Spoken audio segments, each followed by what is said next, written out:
이번 분석을 시작하기 앞서 투자 판단의 최종 책임은 투자자 본인에게 있다는 점을 명확히 말씀드립니다. 저희는 단순 참고용 정보나 분석을 제공할 뿐 특정 종목이나 섹터에 대해 매수나 매도를 절대 추천하는 것이 아닙니다. 자, 오늘 청취자분께서 보내주신 자료 D-Wave 퀀텀, 티커로는 QBTS에 대한 아주 흥미로운 이야기를 함께 파헤쳐 보려고 합니다. 이게 시작부터가 정말 재밌어요. 회사가 무려 5,460만 달러, 우리 돈으로 하면 거의 700억 원이 넘는 엄청난 현금을 확보했다. 이런 소식을 발표했는데 네, 엄청난 호재죠. 그렇죠. 그런데 시장 반응은 완전히 거꾸로 갔어요. 주가가 오히려 뚝 떨어졌단 말이에요. 도대체 이 뒤에 어떤 이야기가 숨어 있는 걸까요? 맞습니다. 바로 그 지점이 이번 분석의 가장 핵심적인 출발점이죠. 단기적인 주가 그래프, 그 뒤에 숨겨진 D-Wave의 진짜 체력, 그리고 미래 가능성을 들여다보는 게 오늘의 목표입니다. 보내주신 자료들을 토대로 이 산업의 큰 그림부터 회사의 재무적인 움직임, 그리고 기술 로드맵까지 이 점들에 하나씩 이어서 청취자분께서 직접 판단하실 수 있는 큰 그림을 그려드리고 싶네요. 좋습니다. 그럼 먼저 숲부터 봐야죠. D-Wave라는 회사가 띄고 있는 이 운동장, 양자 컴퓨팅 산업부터 한번 살펴보죠. 자료를 보니까 와, 정말 입이 떡 벌어지는 숫자가 나오네요. 2040년까지 최대 1조 2,700억 달러의 경제 가치를 만들 수 있다고요. 이건 뭐 거의 새로운 산업혁명 수준 아닌가요? 규모 면에서는 그렇죠. 그런데 사실 더 중요한 건 그 가치의 질이에요. 자료에 나온 킬러 앱이라는 표현이 바로 그 핵심을 짚어주는 건데요. 양자 컴퓨터는 단순히 지금 컴퓨터보다 계산을 좀 더 빨리 하는 기계가 아니에요. 아, 그런 게 아니군요. 네. 아예 차원이 다른 문제. 그러니까 기존 컴퓨터로는 수천 년, 수만 년이 걸려도 못 푸는 그런 NP 하드 문제들을 현실적인 시간 안에 풀어버리는 잠재력을 가졌거든요. 아, 그게 바로 양자 우위, 퀀텀 어드밴티지라고 하는 개념이군요. 특정 문제에 있어서는 기존 컴퓨터랑은 뭐 비교 자체가 안 될 정도로 압도적인 성능을 보여주는 바로 그 지점. 근데 전문가는 킬러 앱이라는 말이 약간 닷컴 머물 시절 유행어 같기도 한데 양자 컴퓨팅에서 이게 정말 현실적인 목표일까요? 자료에 나온 예시 중에 이거 하나만 터져도 게임 끝이다 할 만한 게 있을까요? 허허, 아주 좋은 질문이에요. 사실 모든 분야에서 동시에 빵 터지지는 않겠죠. 하지만 자료에 언급된 것 중 단 하나, 예를 들어 신약 개발만 한번 생각해봐도 이건 정말 엄청납니다. 신약 개발이요? 네, 지금은 후보 물질 하나를 테스트하는데 엄청난 시간과 비용이 들잖아요. 근데 양자 컴퓨터로 분자 구조를 아주 정확하게 시뮬레이션 할 수 있다면 어떻게 될까요? 신약 개발의 패러다임이 그냥 완전히 바뀌는 거죠.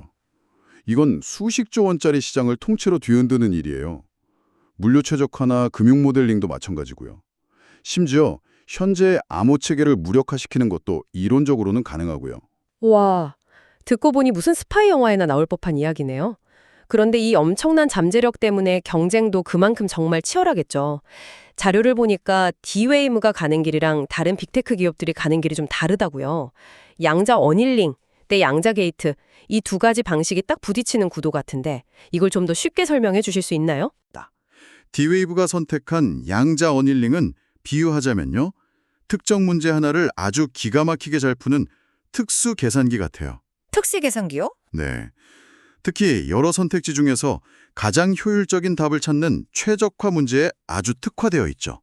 덕분에 D-Wave는 누구보다 먼저 상용화에 성공해서 클라우드 서비스를 통해 고객들에게 기술을 제공하고 돈을 벌기 시작했어요. 아, 먼저 출발해서 유리한 고지를 점했다 이런 거군요. 그렇죠. 시장 선점 효과를 톡톡히 누린 셈이죠. 그럼 IBM이나 구글 같은 거인들이 파고 있는 양자 게이트 방식은 다른 건가요? 완전히 다릅니다. 양자 게이트 방식은 범용 컴퓨터를 만드는 거예요. 우리가 지금 쓰는 컴퓨터가 워드 작업도 하고 게임도 하고 코딩도 하는 것처럼요. 아, 훨씬 더 넓은 범위의 문제를 풀 수 있는 뭐랄까 무한한 잠재력을 가졌죠.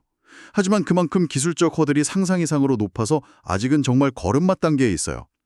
여기서 D-Wave의 근본적인 딜레마가 생기는 거예요. 알 것 같아요. 지금 당장은 D-Wave의 특수계산기가 유일하게 쓸만한 도구인데 만약 저쪽에서 모든 걸 다 할 수 있는 맞는 컴퓨터를 완성해버리면 바로 그거죠. D-Wave는 순식간에 구식이 될 수도 있다는 거군요. 비유하자면 나는 세계 최고의 마차를 만들었는데 저쪽에서 갑자기 자동차를 발명해버린 뭐 그런 상황이랄까요? 와, 정확한 비유입니다. 기술적 교체, Technological Obsolescence Risk. 바로 이게 D-Wave의 발목을 잡는 가장 큰 족쇄이자 투자자들이 항상 불안해하는 지점이죠. 바로 그 불안감이 이번 주가 하락과도 연결될 수 있겠네요. 이 거대한 기술 전쟁의 맥락을 생각하니까 D-Wave가 확보한 5,460만 달러가 그냥 돈이 아니라 이 전쟁을 치르기 위한 실탄처럼 보이는데요. 자, 그럼 본격적으로 이 돈의 의미를 파헤쳐보죠. 표면적으로는 분명히 좋은 소식인데 왜 시장은 이렇게 냉담했을까요? 시장의 반응을 보기 전에 이 현금이 회사에 어떤 보약을 먹인 건지부터 정확히 짚어볼 필요가 있어요. 자료에서 강조하는 긍정적 효과가 크게 두 가지가 있습니다. 첫째는 운영 활주로, 그러니까 오퍼레이셔널 런웨이의 연장이에요. D-Wave 같은 기술 기업들은 버는 돈보다 연구 개발, R&D에 쓰는 돈이 훨씬 많거든요.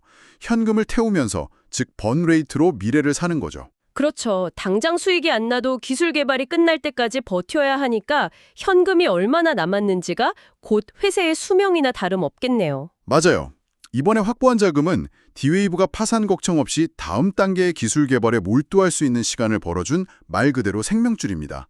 그리고 이건 단순히 돈이 들어온 것 이상의 전략적인 의미가 있어요. 만약 이 돈이 없었다면 나중에 현금이 부족해졌을 때 주식을 추가로 발행해서 자금을 조달해야 했을 거예요.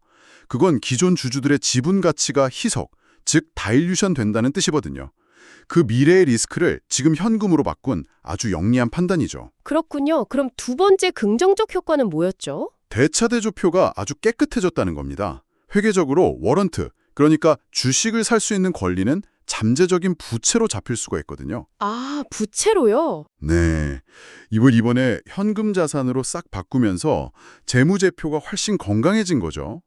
투자자들한테 우리 이렇게 재무적으로 튼튼한 회사입니다 라고 보여주는 아주 확실한 시그널이 된 셈이에요. 자, 정리를 한번 해보면 생존 시간도 늘었고 재무 구조도 튼튼해졌고 이건 뭐 누가 봐도 호재인데 그런데도 주가가 떨어졌다는 게 정말 이해가 안 가네요. 시장은 바보가 아닐 텐데 우리가 놓치고 있는 게 있는 걸까요? 시장은 굉장히 복합적으로 움직이니까요. 자료에서는 두 가지 합리적인 추론을 제시합니다.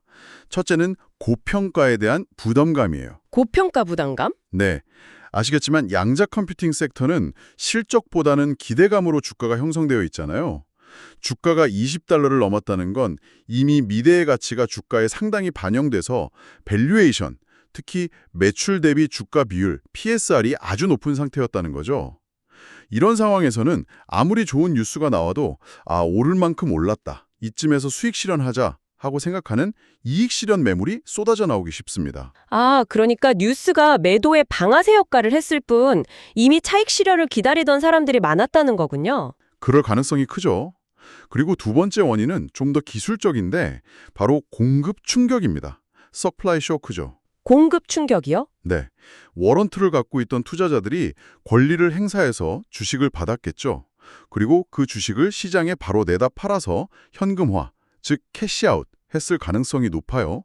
이 과정에서 단기적으로 시장에 D-Wave 주식 물량이 확 풀리면서 주가를 아래로 끌어내렸을 수 있다는 분석입니다. 와, 이거 정말 역설적이네요.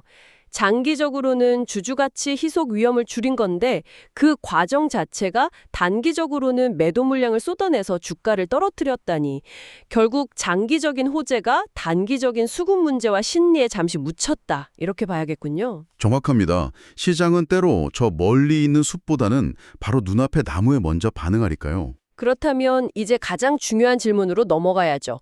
D-Wave는 이 소중한 실탄 5,460만 달러를 도대체 어디에 쏘려는 걸까요? 이 돈을 어떻게 쓰느냐가 이 회사의 미래, 그리고 아까 말한 마차가 될지 자동차가 될지를 결정하겠네요. 맞습니다. 자금 확보 자체가 아니라 그 자금의 사용처가 핵심이죠. 자료에 따르면 D-Wave는 이 돈을 크게 두 개의 축에 집중적으로 투입할 계획입니다. 첫 번째는 당연히 R&D 심화와 차세대 프로세서 개발입니다. 이게 이 회사의 본질이니까요. 구체적으로 어떤 기술에 투자하는 건가요? 그냥 큐비트 숫자만 늘리는 건 아닐 것 같은데요. 물론이죠. 큐비트 수를 늘리는 건 기본이고요. 더 중요한 건 큐비트 간의 연결성을 높이는 거예요. 자료에 언급된 페가수스 토폴로지 같은 기술이 바로 그걸 위한 거고요. 큐비트들이 얼마나 촘촘하고 효율적으로 연결되느냐가 계산 능력의 질을 결정하거든요. 당연히 오류율을 낮추는 연구도 계속하고요. 그리고 여기서 정말 중요한 포인트가 하나 있습니다. 네, 뭐죠? 아까 우리가 얘기했던 경쟁 기술, 양자 게이트 모델 개발도 병행하고 있다는 점이에요. 오, 그건 정말 의외네요. 자기들만의 길을 쭉 가는 줄 알았는데 경쟁자들의 기술에도 대비를 하고 있다는 거잖아요. 그렇죠. 현재의 강점은 강화하면서 미래의 리스크에는 보험을 드는 일종의 투트랙 전략인 셈이죠. 그럼 두 번째 축은 뭔가요? 상용화와 QPUAS 플랫폼 확장입니다. Quantum Processing Unit as a Service, 줄여서 QPUAS, 즉 클라우드를 통해 양자 컴퓨터를 서비스 형태로 빌려주는 사업 모델이죠. 아무리 기술이 좋아도 그걸 사줄 고객이 없으면 소용없잖아요. 확보된 자금으로 영업과 마케팅을 강화해서 금융, 물류, 제약 같은 산업 현장에서 이 문제는 정말 양자 컴퓨터가 아니면 안 되겠구나 하는 실제 사용 사례를 만들어내야 합니다. 이제 투자자들의 평가 기준도 완전히 달라지겠네요. 예전에는 큐비트 1000개 돌파 같은 기술적 마일스톤 하나만으로도 주가가 들썩였다면 이제는 그래서 그걸로 얼마를 벌었나, 반복적으로 돈을 내는 고객은 몇 명인가 같은 진짜 비즈니스 지표를 들이밀게 되겠어요. 바로 그 지점입니다. 이제 D-Wave는 기술 시연 단계를 넘어서 진짜 사업으로 성장하고 있다는 걸 숫자로 증명해야 하는 무대에 올라선 거죠. 앞으로 시장은 QPU 사용 시간이나 고객 파이프라인의 질, 그리고 특히 반복 매출 같은 구체적인 지표들을 통해서 그 5,460만 달러가 제대로 쓰이고 있는지 아주 꼼꼼하게 지켜볼 겁니다. 지금까지의 이야기를 종합해보면 D-Wave는 재무적 안정성이라는 든든한 방패를 얻었지만 기술적 교체 리스크와 치열한 상용화 경쟁이라는 아주 날카로운 창을 동시에 쥐고 있는 모습이네요. 정말 교과서적인 하이 리스크, 하이 리턴 투자 대상입니다. 네, 자유에서도 QPTS를 혁신 기술에 대한 순수 플레이, 그러니까 퓨어 플레이 투자처로 명확히 규정하고 있죠. 긍정적인 시나리오만 보면 이번 현금 확보는 R&D 가속화, 그로 인한 기술 우위 확보, 그래서 더 많은 고객 유치, 그리고 매출 증대라는 이상적인 선순환 고리를 돌릴 수 있는 강력한 엔진을 단 셈이에요.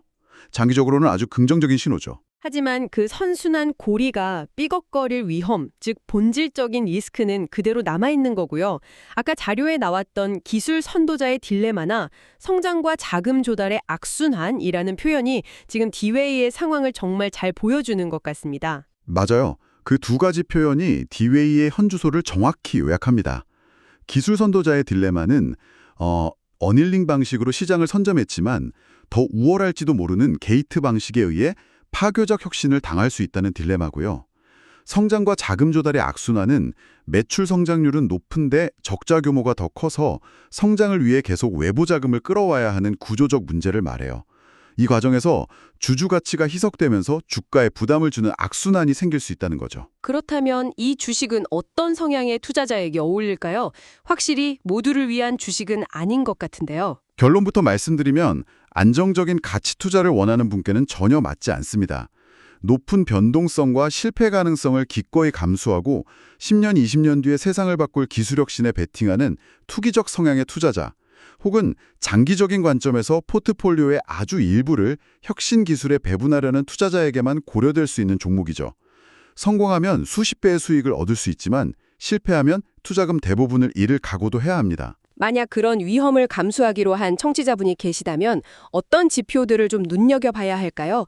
마지막으로 핵심 모니터링 포인트를 짚어주시죠. 자료에서 제시한 세 가지는 반드시 기억하셔야 합니다. 첫째, 경쟁 기술인 양자 게이트 방식과의 성능 비교 결과, 즉 벤치마킹 결과를 계속 주시해야 해요.